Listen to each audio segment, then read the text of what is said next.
Yesterday we discussed about section 299 and section 304. 299 बताता है कि कल्पेबल होमिसाइड की डेफिनेशन क्या होगी और सेक्शन 304 बताता है कि जो भी पर्सन गिल्टी होगा for the culpable homicide not amounting to murder, culpable homicide not amounting to murder, तो उसे कितना पनिशमेंट दिया जाएगा। ये बात हमने सेक्शन 304 में पढ़ी। सेक्शन 229 सॉरी सेक्शन 299 में जो कल्पेबल होमिसाइड के इंग्रेडिएंट्स थे उनको एक बार मैं शॉर्ट में आपको बताते हुए और फिर आज के सेक्शन की तरफ हम बढ़ते हैं, that is section 300 which relates to murder. क्योंकि आज हमें मेनली फोकस करना है किस पॉइंट पे, what is the major difference between the term culpable homicide and the murder. कौन से एक्ट को हम मर्डर की कैटेगरी में लेंगे और कौन से एक्ट को हम कल्पेबल होमिसाइड में लेंगे, कब हम पनिशमेंट के लिए 304 का यूज करेंगे और कब पनिशमेंट के लिए 302 का यूज करेंगे, उसे हमें मेनली समझना है। तो एक बार 299 का जो इंग्रेडिएंट है उसको गो थ्रू कर लेते हैं, देख लेते हैं उसमें क्या है, और जस्ट उसके बाद में सेक्शन 300 की तरफ हम बढ़ते हैं। Fine. So the main ingredient in section 299 you can see is here, it is given as whenever death have been caused with intention। ये वर्ड याद रखिएगा, कभी भी माइंड में ये कंफ्यूजन आपके नहीं रहना चाहिए कि विद इंटेंशन किया गया तो मर्डर था और विदाउट इंटेंशन किया गया तो वो कल्पेबल होमिसाइड था। ये कंफ्यूजन आपके माइंड में बिल्कुल भी नहीं होना चाहिए। Remember that thing, that the culpable homicide has also been done with intention of causing death, या तो डेथ कॉज करने के इंटेंशन से या फिर ऐसी बॉडीली इंजरी कॉज करने के इंटेंशन से जो बॉडीली इंजरी फ्यूचर में डेथ कॉज कर सकती है, जिसकी नॉलेज रहती है कि ये डेथ कॉज कर सकती है। और यहाँ पे जो दो एक्सप्लेनेशन दे रखे हैं उनको आप ध्यान रखिएगा। क्या दे रखे हैं? पहली बात तो ये कहता है दैट इज ऐसा कोई पर्सन जो ऑलरेडी बीमार है, किसी तरह की इंफर्मिटी से गुजर रहा है और उसको आपने ज्यादा कोई ग्रीवियस हर्ट उसको नहीं किया, आपने कोई गहरी चोट नहीं पहुंचाई, लेकिन आपके हल्के से चोट से ही उसकी डेथ कॉज अगर हो जाती है, you are not liable to take, you will be not entitled to take, sorry I should use the word, you will not be entitled to take the plea कि मैंने तो हल्का सा फोर्स यूज किया था, मैंने इतना फोर्स यूज तो किया ही नहीं था जिससे उसकी डेथ हो सकती थी। बिकॉज ये बात अगर हमारी नॉलेज में थी कि वो पर्सन पहले ही किसी डिसऑर्डर, डिजीज या फिर बॉडीली इन्फर्मिटी में है और हमारे जो भी एक्ट हमने किया है उस एक्ट से उसकी डेथ जो थी वो एक्सेलरेट हो गई, तो ये माना जाएगा कि हम ही उसकी डेथ का कारण थे, we are the cause of his death. दूसरी बात ये कहता है कि अगर किसी पर्सन के ऊपर जिसपे कोई फोर्स का यूज किया गया, किसी इंजरी का यूज, बॉडीली इंजरी किसी को दी गई है और ऐसा था उसके पास में ऑल्टरनेट कि उसको अगर ट्रीटमेंट मिल जाता, उसको प्रॉपर ट्रीटमेंट टाइमली अगर मिल जाता तो उसकी जान बच भी सकती थी, उसको ट्रीटमेंट नहीं मिला इस वजह से उसकी जान गई है, इस बात का भी प्ली नहीं लिया जा सकेगा। ट्रीटमेंट मिलने का समय था या नहीं था, ट्रीटमेंट मिला या नहीं मिला, इवन ड्यूरिंग द ट्रीटमेंट भी अगर डेथ हो गई तो भी यही माना जाएगा that the person who has caused the injury, who has given the bodily injury is liable for his death. और थर्ड एक्सप्लेनेशन यहाँ पे बताता है दैट इज अगर कोई बच्चा जो माता के गर्भ में है, a child in the mother's womb, उसकी अगर होमिसाइड किया जाता है यानी उसका अगर वध किया जाता है, द वर्ड होमिसाइड मींस मानव वध, ह्यूमन का के डेथ कॉज करना, तो ऐसा बच्चा जिसने अभी बर्थ नहीं लिया है उसका अगर होमिसाइड किया जाता है तो वो सेक्शन 299 में तो कवर नहीं होगा। ऐसे बच्चे की जिसने अभी डेथ नहीं लिया है, जो माता के गर्भ में है, ऐसे बच्चे की अगर डेथ कॉज की गई है तो वो कल्पेबल होमिसाइड में 299 में तो कवर नहीं होगा। मिसकैरेज में होगा, पनिशमेंट वो भी है, ऑफेंस वो भी है, पनिशमेंट उसके लिए भी स्पेसिफाइड है, लेकिन 299 में वो नहीं होगा। लेकिन अगर बच्चे का बर्थ होना स्टार्ट हो गया है और अगर उसकी बॉडी का कोई भी एक पार्ट, उसके बच्चे की बॉडी का कोई भी एक पार्ट अगर बाहर आ चुका है, माता के गर्भ से बच्चे की बॉडी का कोई भी एक पार्ट अगर बाहर आ चुका है और फिर अगर उसकी डेथ कॉज होती है तो उसे 299 में कवर कर लिया जाएगा। इससे कोई फर्क नहीं पड़ता कि बच्चे ने सांस लेना शुरू किया था या नहीं किया था, लेकिन अगर बच्चे की बॉडी का कोई भी पार्ट, बॉडी का कोई भी पार्ट अगर बाहर आ चुका है तो ये माना जाएगा कि अब वो 299 में कवर हो रहा है। और अगर जब तक बच्चे ने बर्थ नहीं लिया था, जब तक वो माता के गर्भ में ही था, तब तक अगर डेथ कॉज की जाती है तो फिर वो मिसकैरेज के सेक्शन में गवर्न होगा, फिर वो डेथ के सेक्शन में गवर्न नहीं होगा। तो ये था मेनली सेक्शन 299, जिसका पनिशमेंट 304 में हमने पढ़ा था। कितना पनिशमेंट दिया जा सकेगा? अगर पर्सन ने इंटेंशन से किया है तो उस पर्सन को life imprisonment or an imprisonment up to 10 years, imprisonment of either description up to 10 years दिया जा सकेगा। लेकिन अगर पर्सन ने, क्योंकि दो वर्ड यहाँ यूज किए हैं, पहला इंटेंशन, दूसरा नॉलेज, इंटेंशन से किया है तो 304 कहता है life imprisonment or an imprisonment up to 10 years. और अगर सिर्फ नॉलेज से किया, इंटेंशन तो नहीं था डेथ कॉज करने का, लेकिन हमने जो एक्ट किया था उस एक्ट के लिए हमें नॉलेज थी कि that this act may cause the death also. हम जो एक्ट कर रहे हैं उससे हमें नॉलेज था, हम इंटेंशन तो नहीं था, हम डेथ कॉज नहीं करना चाहते थे, बट जो एक्ट हम कर रहे थे उससे हमें पता था कि ये जो हमारा एक्ट है ये डेथ कॉज कर सकता है। तो ऐसे में फिर थोड़ा सा रिलैक्स कर दिया गया, लाइफ इम्प्रिजनमेंट को हटा के अप टू 10 ईयर्स वाला इम्प्रिजनमेंट ले लिया गया। ये 304 का टोटल जिस्ट था। अब आते हैं हम सेक्शन 300 में। सेक्शन 300 में जो मर्डर डिफाइन करता है उसमें देखते हैं क्या क्या पॉइंट्स दे रखे हैं। Except in the cases hereinafter excepted, except in the cases hereafter excepted, यानी कि आगे यहाँ पे जो केसेस बताए गए हैं उनको छोड़कर, उन्हें छोड़कर कल्पेबल होमिसाइड इज मर्डर। जब कभी भी कल्पेबल होमिसाइड किया जाएगा वो मर्डर ही कहलाएगा, सिर्फ उन कंडीशंस को छोड़कर जो कंडीशंस आगे यहाँ पे एज एन एक्सेप्शंस दे रखी हैं। कहने का मतलब क्या है, जो आगे कुछ हम एक्सेप्शंस पढ़ने वाले हैं उन एक्सेप्शंस में जो सिचुएशंस हैं उन्हें कहा जाएगा culpable homicide not amounting to murder, and all the other situations, all the other circumstances, all the other conditions, all the other acts and omissions, acts and illegal omissions, I must use the word illegal omissions, acts and illegal omissions, whatever are the culpable homicide are considered to be murder। सभी आपराधिक मानववध जो हैं वो हत्या की श्रेणी में आएंगे, सिर्फ कौन से नहीं आएंगे, जो कि यहाँ सेक्शन 300 में एक्सेप्शंस में बताए गए। ठीक है, तो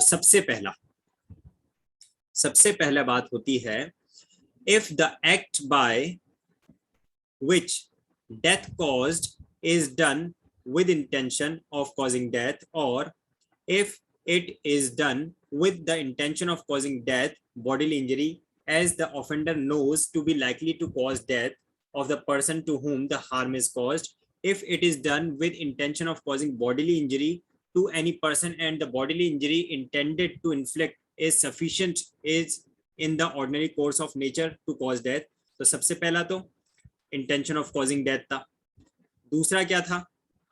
दूसरा था causing bodily injury था, with the intention of causing bodily injury था, और उस bodily injury से ऐसा हार्म कॉज हो रहा था जिससे कि डेथ हो रही थी पर्सन की, as the offender knows to be, और ये जानता था कि इस बॉडीली इंजरी से क्या हो जाएगा, डेथ हो सकती है। इसके अलावा थर्ड सिचुएशन बता रहा है, again causing bodily injury with the intention, intentional bodily injury, और वो बॉडीली इंजरी इतनी सफिशिएंट है जो कि डेथ कॉज कर सकती है। फोर्थली आ रहा है, if the person committing the act knows that it is so immediately dangerous that it must in all probability cause death or such bodily injury as is likely to cause death, and commit such act without any excuse for incurring the risk of causing death or such injury as aforesaid। तो कोई भी other किसी तरह का danger cause किया गया है जिसकी वजह से डेथ कॉज हो सकती है, तो वो सारे किस में आ रहे हैं, वो आ रहे हैं कल्पेबल होमिसाइड में, और वो सारे कल्पेबल होमिसाइड क्या हो जाएंगे, वो मर्डर हो जाएंगे। तो फिर कौन सी वो सिचुएशन है जब हम कल्पेबल होमिसाइड को मर्डर की कैटेगरी में नहीं लेंगे? तो वो है यहाँ पे टोटल 5 एक्सेप्शंस। हम इलस्ट्रेशंस को भी पढ़ेंगे, डोंट वरी, हम इलस्ट्रेशंस को भी पढ़ेंगे, लेकिन पहले मैं ये 5 एक्सेप्शंस आपको एक्सप्लेन करता हूँ। सबसे पहला एक्सेप्शन जो बताता है कि कब हम कल्पेबल होमिसाइड को मर्डर नहीं कंसीडर करेंगे, उसके लिए है, culpable homicide is not murder if the offender, जिसने एक्ट किया या फिर इलीगल ओमिशन किया, whilst deprived of the power of self control, वो जो पर्सन ने एक्ट किया है वो अपने आपे से बाहर हो गया, उसका अपने आप पे सेल्फ कंट्रोल नहीं रहा। और ये ऐसा क्यों हुआ उसके साथ में, आखिर वो ऐसा सेल्फ कंट्रोल कैसे उसने अपने आप पे से खो दिया? By grave and sudden provocation, सामने वाले पर्सन ने उसको इतना उत्तेजना और उसको उत्साहित किया, प्रेरित किया कि जिसकी वजह से गुस्से में आके अपना आपे से बाहर होके उस पर्सन ने क्या कर दिया? Cause the death. ठीक है, ये हमारा सबसे पहला आता है, causes the death of the person who gave the provocation or causes the death of any other person by mistake or accident। तो अब यहाँ पे डेथ भी किसकी कॉज की है उसने? या तो जिसने प्रोवोकेशन दिया था उसी की, जिसने उसको उकसाया था। अब उकसाने का मतलब सामने वाला पर्सन है उसको बराबर से बोल रहा है कि परिवार वालों को सपोज बुरा भला बोल रहा है कि मैं तुम्हारे फैमिली मेंबर्स को मार दूंगा, और इस तरह कोई भी ऐसे एक्ट्स कर रहा है जिसको पर्सन सुन नहीं पा रहा है और पर्सन को अपने गुस्सा से अपने आपे से बाहर होके और उसके ऊपर वो हमला करने जाता है। तो पहली बात तो ये कि जब उसने ऐसा कोई ऑफेंस किया, ऐसा कोई एक्ट किया, कोई ओमिशन किया, जो भी, क्या वो इंटेंशन से किया या विदाउट इंटेंशन किया? बिल्कुल विद इंटेंशन किया। उसको गुस्सा आया, गुस्से में आके उसने पर्सन ने विद इंटेंशन उसके ऊपर वार किया, बॉडीली इंजरी की, और उस बॉडीली इंजरी से उस पर्सन की अगर डेथ कॉज हो गई तो क्या ये मर्डर की कैटेगरी में आएगा? नहीं। क्यों? Because it was done with grave and sudden provocation. मैंने ब्लू कलर से अलग से इसीलिए अंडरलाइन किया है। एक्सेप्शन नंबर फर्स्ट आप याद रखना है, जब भी कोई act grave and sudden provocation में किया जाता है तो वो मर्डर की कैटेगरी में नहीं आएगा। द वो exception is subject to the following provisions. और अब यहाँ पे इस एक्सेप्शन के भी कुछ एक्सेप्शन दे रखे हैं, या फिर कह सकते हैं कि उसमें इन बातों का ध्यान रखना है एक्सेप्शन को यूज करने के लिए। पहला, that the provocation is not sought और voluntarily provoked by the offender as an excuse for killing और doing harm to any person. अब ऐसा भी नहीं होना चाहिए प्रोवोकेशन कि जो एक्ट करने वाला था, जो ऑफेंडर जो था, वो खुद ही उसको ऐसा कुछ प्रोवोक करने के लिए कह रहा था। तो जो प्रोवोकेशन है वो वॉलंटरी नहीं होना चाहिए, वो इमीडिएट होना चाहिए, सडन होना चाहिए। Secondly, the provocation is not given by anything done in obedience of to the law. अब ये देखिए, अगर कोई provocation in obedience of the law दिया गया है और ऐसे में वो कोई करता है तो फिर उसको एक्सेप्शन नंबर 1 का बेनिफिट नहीं मिलेगा, क्योंकि सामने वाला पर्सन तो लॉ को फॉलो कर रहा है।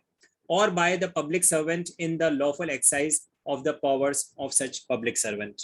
तो लॉफुल एक्सरसाइज वो कर रहा है। फॉर एग्जाम्पल लीजिए कि एक टेनेंट है और टेनेंट के ऊपर केस फाइल हुआ फॉर द एविक्शन और केस जीत गया। जो लैंडलॉर्ड था वो केस जीत गया। अब लैंडलॉर्ड ने टेनेंट को जाके कहा भाई आप खाली कर दीजिए, ये जो प्रेमिसेस है इसको खाली कर दीजिए। टेनेंट ने बोला भाई मैं तो खाली नहीं करूंगा। लैंडलॉर्ड अपने और एक दो भाई वगैरह को लेके आया और उसके जो प्रेमिसेस था उसके अंदर घुसा, उसका सामान उठा उठा के बाहर फेंका। अब यहाँ पे आप देखिए कि सिचुएशन क्या है। उसको टेनेंट को आया गुस्सा, उसने उसके ऊपर वार किया, उसकी डेथ कॉज कर दी। पहली बात तो यह है कि जो एक्ट किया जा रहा था वो लॉफुल तो नहीं था, लेकिन क्या ऐसा एक्ट था जिसकी वजह से उसको हाथ उठाने की जरूरत पड़ती टेनेंट को? क्या उसको मारपीट करने की जरूरत पड़ती? ऐसी बॉडीली इंजरी करने की जरूरत पड़ती जिसकी वजह से उसकी मर्डर कॉज हो जाए लैंडलॉर्ड का? टेनेंट पुलिस के पास में भी जा सकता था, पहली बात। दूसरा ये कि जो लैंडलॉर्ड था, लैंडलॉर्ड इस बार खुद कुछ नहीं कर रहा है, बल्कि लैंडलॉर्ड पुलिस को लेके आता है और उनको दिखाता है कि देखिए मेरे पास में एविक्शन का एग्जीक्यूशन की मेरे पास में डिग्री है, आप इसको खाली करवाइए। अब पुलिस ऑफिसर क्या है, उसका सामान उठा उठा के बाहर रख रहे हैं, फेंक नहीं रहे। पुलिस ऑफिसर जो है या पुलिस ऑफिसर के वहां पे खड़ा हुआ है और पुलिस ऑफिसर के सामने दूसरे सर्वेंट्स जो हैं वो उसका सामान उठा उठा के बाहर रख रहे हैं। और ऐसे में उसको गुस्सा आया टेनेंट को, एक सर्वेंट को उसने डेथ कॉज कर दिया। क्या उसको यहाँ पे मिल सकेगा किसी तरह का बेनिफिट कि उसने सडन एंड ग्रेव प्रोवोकेशन में कर दिया इसलिए उसको कल्पेबल होमिसाइड मिले? नहीं। क्यों? क्योंकि इन ओबीडियंस ऑफ लॉ हो रहा था, एविक्शन की डिक्री थी और वो एविक्शन की डिक्री को भी लॉफुल मैनर में एग्जीक्यूट करवाया जा रहा था, किसी तरह का फोर्स यूज नहीं हो रहा था। जो फोर्स यूज हो रहा था वो लॉफुल मैनर में हो रहा था। तो ऐसे में फिर बेनिफिट नहीं मिल पाएगा अगर कोई डेथ कॉज कर देता है तो। थर्ड ये आता है that the provocation is not given by anything done in lawful exercise of the right of private defence. अगर प्राइवेट डिफेंस करते हुए कोई प्रोवोकेशन किसी को मिला है, ऑब्वियसली ऐसे में भी नहीं मिलेगा। मैंने किसी के ऊपर वार किया और सामने वाले ने उस वार से बचने के लिए मेरी तरफ वार किया है, तो ये तो उसका प्राइवेट डिफेंस का राइट था ना, तो इसलिए अब मुझे कोई बेनिफिट नहीं मिलेगा क्योंकि शुरुआत मैंने की थी। Now the explanation is there whether the provocation was grave and sudden enough to prevent the offence from amounting to murder is a question of fact. ये बिल्कुल बहुत अच्छा एक्सप्लेनेशन यहाँ पे लिखा है। सामने वाले को जो प्रोवोकेशन दिया गया, क्या वो इतना सफिशिएंट था जिससे कोई व्यक्ति अपना आपा खो दे, अपने पूरी तरह से अपने आप से सेल्फ कंट्रोल लूज कर दे और ऐसा कोई एक्ट परफॉर्म कर दे? ये एक क्वेश्चन ऑफ फैक्ट है। अब ये सर्कमस्टांसेस पे डिपेंड करेगा, आसपास में जो लोग मौजूद होंगे उस समय एक्ट होते समय आसपास के, तो उनसे टेस्टिमनी ली जाएगी, उनसे एविडेंसेस कलेक्ट किए जाएंगे, उस पर बेस रहेगा। So this is a question of fact कि जो प्रोवोकेशन दिया गया था was it so much sufficient कि सामने वाला पूरी तरह से आउट ऑफ सेल्फ कंट्रोल हो गया, ये चीज आती है। खैर, एक्सेप्शन नंबर 1 आपको माइंड में क्या याद रखना है, अगर आप चाहें तो कॉपी में लिख सकते हैं। फर्स्ट एक्सेप्शन, जबकि कल्पेबल होमिसाइड को मर्डर नहीं समझा जा रहा है, वो है ग्रेव एंड सडन प्रोवोकेशन। जब भी कोई person grave and sudden provocation में आके कोई एक्ट करेगा, then it will be counted to be the culpable homicide and not to be considered to be the murder, not amounting to murder. Exception number 2 को देखिए, culpable homicide is not murder. फिर से बात वही आ रही है। If the offender in the exercise of good faith of the right of private defense of the person of property exceeds the power given to him by law। यानी कि person ने क्या किया है, जो किया है वो गुड फेथ में किया है। पहली बात तो पर्सन ने गुड फेथ में किया है, गुड फेथ में राइट ऑफ प्राइवेट डिफेंस का यूज किया है उसने, of the person of or property exceed, लेकिन हुआ क्या, exceeds the power given to him by law. Law ने जितनी पावर उसको दे रखी थी उससे उसने एक्सीड किया, लेकिन वो भी गुड फेथ में किया है। So culpable homicide is not amounting, not murder if the offender is in the exercise of good faith of the right of private defence. वो अपना प्राइवेट डिफेंस का यूज कर रहा था, exceeds the power given to him by law and causes the death of the person against whom he is exercising such right of private defense without premeditation and without any intimation. अब इसका अगर अपन कहें कि क्या example रहेगा, मैं एक person के पास जाता हूँ, खूब लड़ाई झगड़ा करता हूँ और सामने वाले को गुस्सा आता है तो वो एक डंडा उठाता है और डंडे से मुझे मेरे ऊपर वार करता है। जैसे उसने डंडे से वार किया, मैंने बंदूक निकाली, उसको गोली मार दी और मैं कोर्ट में जाके बोलता हूँ भाई मैंने तो प्राइवेट डिफेंस में ऐसा किया है। प्राइवेट डिफेंस थोड़े ही दिन पहले हमने पढ़ा था, आप लोगों को याद है अच्छी तरह से कि प्राइवेट डिफेंस हमेशा प्रोपोर्शनेट होता है। सामने वाले ने अगर मेरी तरफ डंडे से, स्टिक से वार किया था तो मेरे पास में कितना प्राइवेट डिफेंस था कि मैं भी उस डंडे से, कोई एक दूसरे स्टिक से, डंडे से, बांस से, बंबू से, उनसे मैं वार कर सकता था। I was not having the right to use the bullet or to use the gun. तो मैंने किया तो प्राइवेट डिफेंस, क्योंकि अगर मैं गोली नहीं मारता तो सामने वाला मेरे ऊपर डंडे से वार कर रहा था, तो मैंने किया तो प्राइवेट डिफेंस में, लेकिन मैंने अपनी प्राइवेट डिफेंस की जो पावर्स थी उनको क्या कर दिया, एक्सीड कर दिया। Exceeds the power given to him by law. जो मुझे प्राइवेट डिफेंस में पावर मिली हुई थी उन पावर्स को मैंने एक्सीड किया है। अगर मैंने एक्सीड नहीं किया होता तो मैं पूरी तरह से रिलीव था, कोई भी चार्ज नहीं लग रहा था। प्राइवेट डिफेंस में तो आप जानते हैं ना, पूरी तरह से एग्जेम्प्टेड है पर्सन, लेकिन क्योंकि मैंने अपनी पावर्स को एक्सीड किया है, the powers which were granted by law, तो इस वजह से मैं रिलीफ तो नहीं होऊंगा, लेकिन चार्ज मर्डर का ना लगा के culpable homicide not amounting to murder का लगेगा। तो फर्स्ट एक्सेप्शन क्या है, sudden and grave provocation. Second exception क्या आता है, अगर exceeding the power of granted by law में प्राइवेट डिफेंस करते हैं, प्राइवेट डिफेंस किया है but with exceeding the powers granted by law. लिखते जाना आप कॉपी में, ये जो पूरा पैराग्राफ की जगह एक एक दो वर्ड, कीवर्ड्स जो आप लिखेंगे ना, उससे आपको ध्यान रह जाएगा। टोटल 5 एक्सेप्शन है। पहला क्या था, सडन एंड ग्रेव प्रोवोकेशन में किया, culpable homicide not amounting to murder. दूसरा, प्राइवेट डिफेंस में किया but with the exceeding the powers granted by law, culpable homicide not amounting to murder. Exception number 3 क्या आता है, culpable homicide is not murder if the offender being a public servant. तो पहली बात तो कि जो offender है वो public servant है, और offender यानी कि जो accused बन रहा है, जो कि जिसने offense किया है, जिसके ऊपर चार्ज लग रहा है, वो public servant है, और aiding a public servant या फिर public servant को aid करने वाला है, acting for the advancement of public justice, और वो जो act कर रहा है वो for the public justice कर रहा है, exceeds the power given to him by law.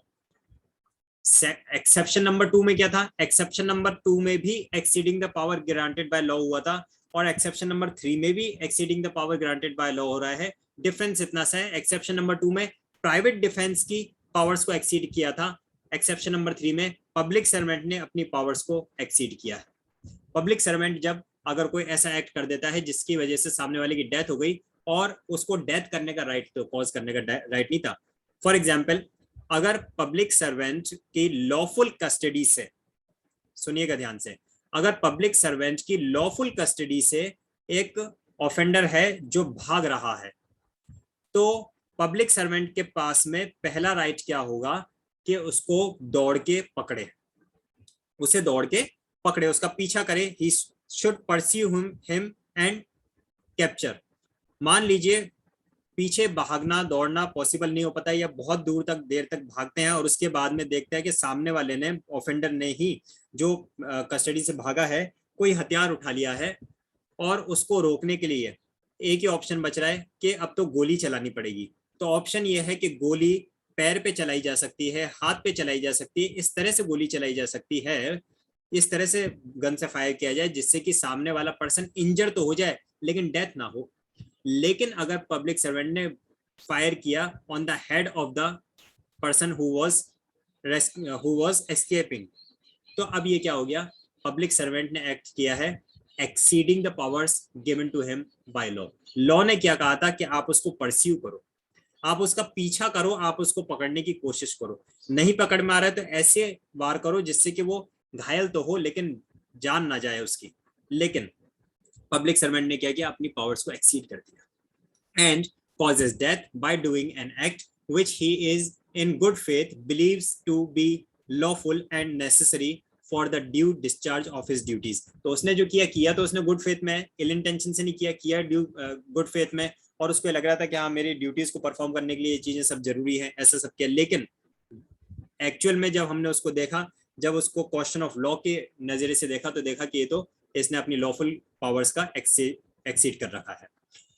Of duties of such public servant and without ill will towards a person whose death is caused. तो सब चीज सही था, इल विल भी नहीं था, गुड फेथ भी था, लेकिन फिर भी क्योंकि लॉफुल पावर्स को एक्सीड किया है तो उसको पूरी तरह से एग्जेम्प्ट नहीं किया जाएगा, बल्कि क्या किया जाएगा? उससे culpable homicide not amounting to murder मिलेंगे। तो सबसे पहला मैंने आपको बताया, जब पर्सन कुछ भी सडन एंड ग्रेव प्रोवोकेशन में करता है, culpable homicide not amounting to murder.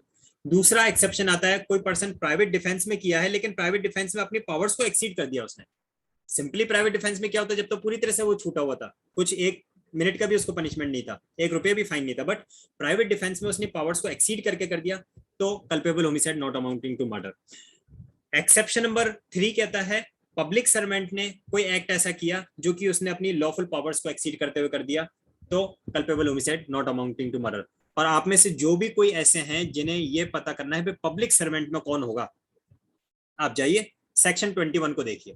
IPC का सेक्शन 21 आपको बताएगा पब्लिक सर्वेंट में कौन कौन आता है, और हालांकि पब्लिक सर्वेंट के ऊपर कौन कौन से केस लॉज हैं जिनमें पर्टिकुलरली किन कैटेगरीज, किन पर्संस को हम पब्लिक सर्वेंट की डेफिनेशन में लेते हैं, इन सारी चीजों के ऊपर सेक्शन 21 के ऊपर मैंने डिटेल्ड लेक्चर बना के ऑलरेडी अपलोड किया हुआ, तो आप उसको भी देख सकते हैं।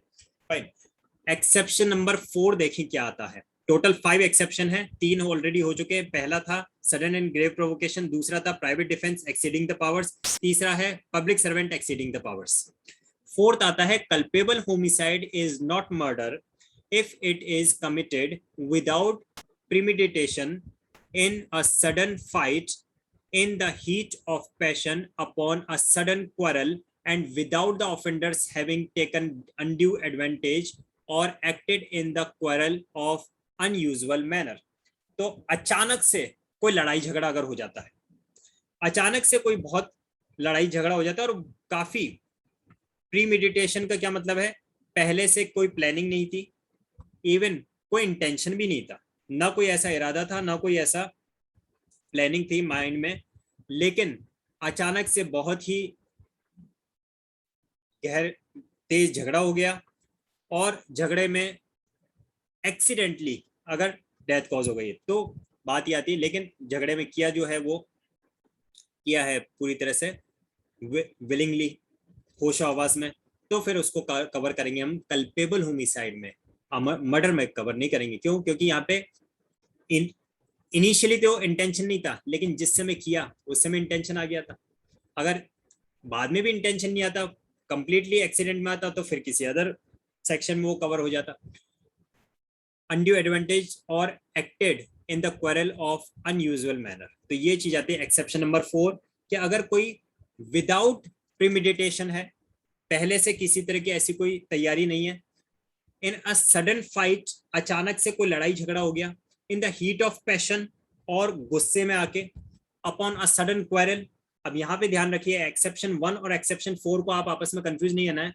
एक्सेप्शन 1 में कोई लड़ाई झगड़ा नहीं हो रहा था, प्रोवोकेशन वर्ड यूज हुआ था।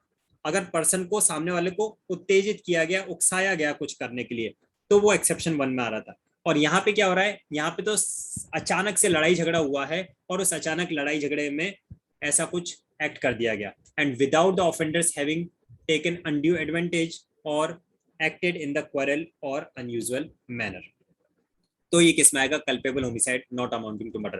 तो एक्सेप्शन नंबर 4 का क्या कीवर्ड आप याद रखेंगे, क्या कीवर्ड आप अपने कॉपी में लिखेंगे? Without premeditation in a sudden fight in the passion of heat. Without premeditation in a sudden fight in the heat of passion, ये आप वर्ड लिखिए एक्सेप्शन नंबर 4 के लिए। एक एक्सप्लेनेशन दिया है, it is immaterial in such case, ये लीजिए except, in such case which party offers the provocation or commits the first assault।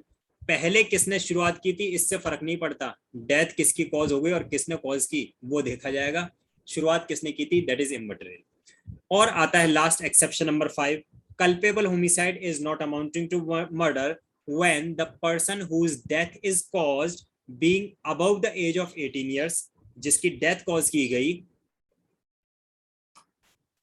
वो 18 ईयर्स से ज्यादा का था, suffers death or takes the risk of death with his own consent. तो अगर जिसकी डेथ कॉज की गई है वो 18 ईयर्स से ज्यादा वाला है और उसने अपनी ओन कंसेंट से डेथ कॉज होने दी है। सिचुएशन देखिए, मैंने डेथ कॉज की है सामने वाले पर्सन की, और बाद में दिखाता हूं भाई इसने खुद ने कंसेंट दी थी क्या ना ऐसी डेथ कॉज कर दो मेरी, culpable homicide not amounting to murder. वो आप लोगों ने मैजिक शो देखा है? मैजिक शो में जो मैजिशियन होता है एक पर्सन को लेटा के उसको बॉडी के बीचों बीच से स्वॉर्ड से काट के 2 पीसेस में कर देता है, बाद में फिर देखते हैं वो पर्सन वापस खड़ा हो जाता है।